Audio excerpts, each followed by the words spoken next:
नमस्कार प्यारे साथियों, मैं वर्षा आप सभी का स्वागत करती हूँ आपके अपने प्यारे परिवार टीचिंग बाय रोजगार विद अंकित पर। तो प्यारे साथियों, जैसा कि आप देख पा रहे हैं, उत्तराखंड टेट के एग्जाम की डेट आपकी आउट हो चुकी है, साथ ही एप्लीकेशन फॉर्म भी आपके आज से ही शुरू हो चुके हैं। तो चलिए आज की इस वीडियो में हम इसकी संपूर्ण जानकारी पर बात करते हैं। तो उत्तराखंड टेट का एग्जाम, यानी अगर आप जैसे एक तो सेंट्रल टीचर एलिजिबिलिटी टेस्ट होता है, इसको हम सीटेट कहते हैं। अगर आप दिल्ली के अंदर या केवीएस एनवीएस के अंदर टीचर बनना चाहते हैं तो एलिजिबिलिटी के तौर पर आपको वो क्वालिफाई करके रखना पड़ता है। लेकिन ऐसे ही आपकी राज्य सरकारें भी अपने अपने स्टेट में शिक्षक भर्ती निकालने से पहले आपके टेट का एग्जाम करवाती हैं। जैसे हरियाणा में एच टेट हो जाता है, उत्तर प्रदेश में यूपी टेट हो जाता है, हिमाचल प्रदेश में एचपी टेट हो जाता है। तो ऐसे उत्तराखंड में यू टेट का एग्जाम है, यानी क्वालिफाइंग एग्जाम है। टीचर बनने से पहले आपको ये क्वालिफाई करना होता है। सीटेट भी उत्तराखंड में वैलिड है, लेकिन अगर आपके पास सीटेट क्वालिफाई नहीं है और आप उत्तराखंड के उत्तराखंड में टीचर बनना चाहते हैं तो इसके लिए आपको फिर यूटेट का एग्जाम देना चाहिए।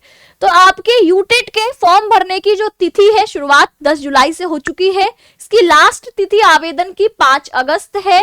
इसके साथ ही जो फीस जमा करने की अंतिम तिथि है वो 7 अगस्त है। और अगर आपने फॉर्म में कोई गलती कर दी है तो करेक्शन विंडो आपकी 9 अगस्त को ओपन होगी। 9 अगस्त से 12 अगस्त तक आप फॉर्म में की गई किसी भी गलती को यहाँ पर सुधार सकते हैं।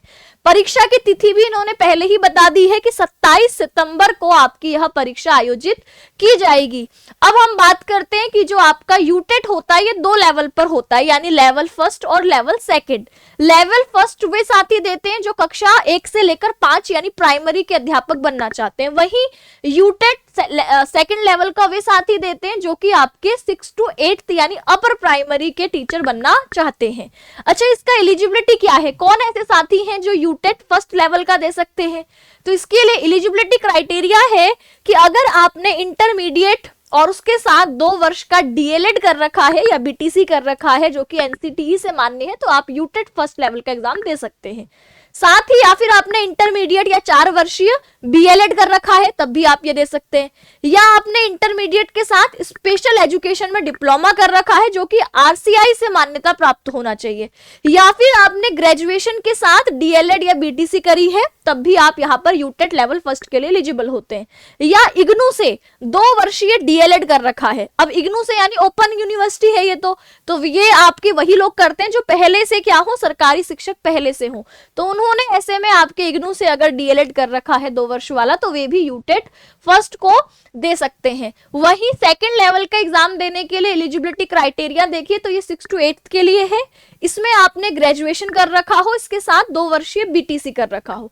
दूसरे में कहा ग्रेजुएशन, या फिर आपने ग्रेजुएशन के साथ एक साल का बीएड कर रखा हो जो कि एनसीटीई से मान्यता प्राप्त हो, या graduation plus special education in BEd आपने कर रखा हो जो कि आरसीआई से मान्यता प्राप्त हो, या फिर आपने इंटरमीडिएट के साथ 4 वर्षीय बीएलएड कर रखा हो तब भी आप ये दे सकते हैं, या इंटरमीडिएट के साथ 4 वर्षीय जो बीए बीएड या बीएससी बीएड करके इंटीग्रेटेड कोर्स चलते हैं ये भी अगर आपने कर रखा है तब भी आप यूटेट लेवल सेकंड का एग्जाम दे सकते हैं। इसके अलावा हम बात करें परीक्षा पैटर्न की तो यूटेट फर्स्ट में 150 प्रश्न होंगे और हर प्रश्न 1 नंबर का होगा तो 150 ही मार्क्स भी हैं। जैसे सीडीपी सब्जेक्ट इसमें 30 क्वेश्चन आएंगे, 30 नंबर। भाषा 1 के तौर पर आप हिंदी या अंग्रेजी में से एक भाषा का चयन कर सकते हैं, ये आपके 30 क्वेश्चन 30 नंबर। ऐसे ही भाषा 2 के बाद ये आपके पास अंग्रेजी, संस्कृत, उर्दू आदि के ऑप्शन है।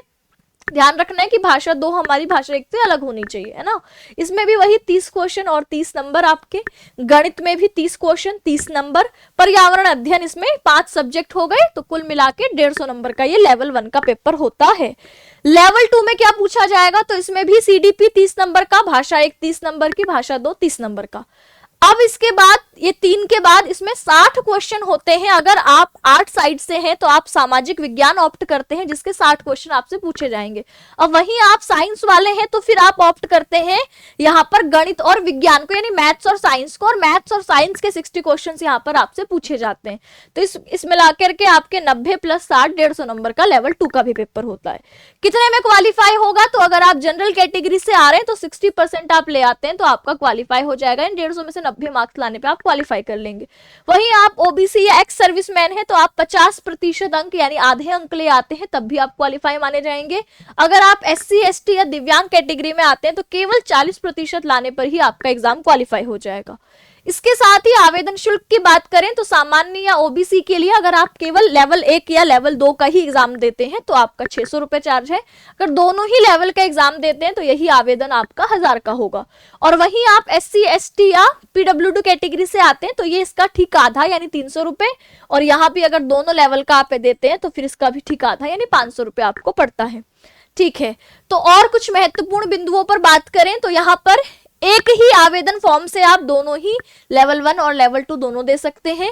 परीक्षा OMR शीट पर होगी यानी एग्जाम ऑफलाइन होगा। नेगेटिव मार्किंग कोई भी नहीं है।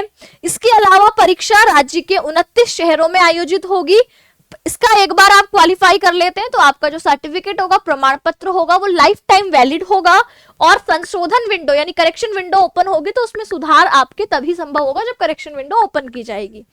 अब बहुत सारे साथियों को यह भी डाउट होगा कि हम उत्तराखंड से नहीं है तो उत्तराखंड में अगर शिक्षक भर्ती आती है तो क्या हम भी यूटेट का एग्जाम दे दें? तो देखो, यूटेट का एग्जाम तो दे दोगे, लेकिन उत्तराखंड में शिक्षक भर्ती आने पर जो उत्तराखंड के निवासी है यानी जो वहां के स्थायी निवासी हैं, उनके पास स्थायी निवास का प्रमाण पत्र है, केवल वही आने वाली भर्तियों में एलिजिबल होंगे यानी उनको ही नौकरी मिलेगी। तो ऐसे में अगर आप उत्तराखंड के नहीं है ना, तो फिर आपका इस एग्जाम को देने का कोई अर्थ नहीं है। आप जो है फिर इसको अवॉइड करिए। ठीक है, तो जो उत्तराखंड के निवासी हैं जिनका वहां का स्थायी निवास प्रमाण पत्र है, केवल वही आपके यूटेट को देकर के वहां उस राज्य के अंदर शिक्षक बन सकते हैं। तो अगर आपका कोई भी डाउट होगा तो आप वीडियो के कमेंट सेक्शन में पूछ सकते हैं। साथ ही सभी प्रकार की टीचिंग अपडेट्स के लिए आप टीचिंग बाय रोजगार विद अंकित को सब्सक्राइब कर सकते हैं। और चलिए इसी तरीके के वीडियोस के साथ हम टीचिंग बाय रोजगार विद अंकित पर मिलते रहेंगे। सभी को नमस्कार, धन्यवाद।